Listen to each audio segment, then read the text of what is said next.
Breakfast is ready. Ito lang kainin namin, no. Ito ulam na kaldereta yan. Bumili na kami ng luto na ulam doon sa tindahan. Kila Annalyn Perez. Shout out Annalyn Perez. Yan. Tsaka itong lumpia din. Bumili na rin kami ng luto na. Kasi ito may kanin. Ang kanin na lang niluto ko yan, no. Mas maliit yung rice cooker namin. Nag-shift na ako sa maliit na rice cooker. Tapos ito. Tapos gagawa ako ngayon ng shake. Para meron kaming maiinom. Shake. So, ito yung blender. Ayan.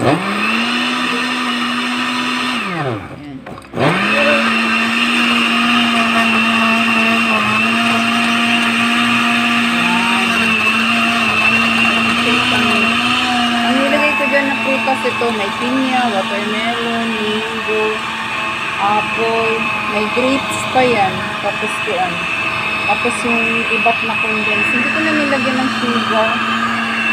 Hindi ko na nilagyan ng asin siya.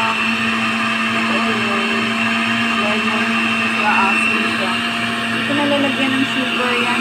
Sa bawal sa akin na asukal. Hindi na sa bawal, pero ayun na sugar. Tapos, ito, para meron kami dyan. Patay na natin yung tingnan natin na. Tapos, ibubuhos natin siya dito. Yan. 2 baso yan. 2 Diyan natin sa wine glass lagay. Para, ay hindi pa pala na yung yellow. Buo pa yung yellow.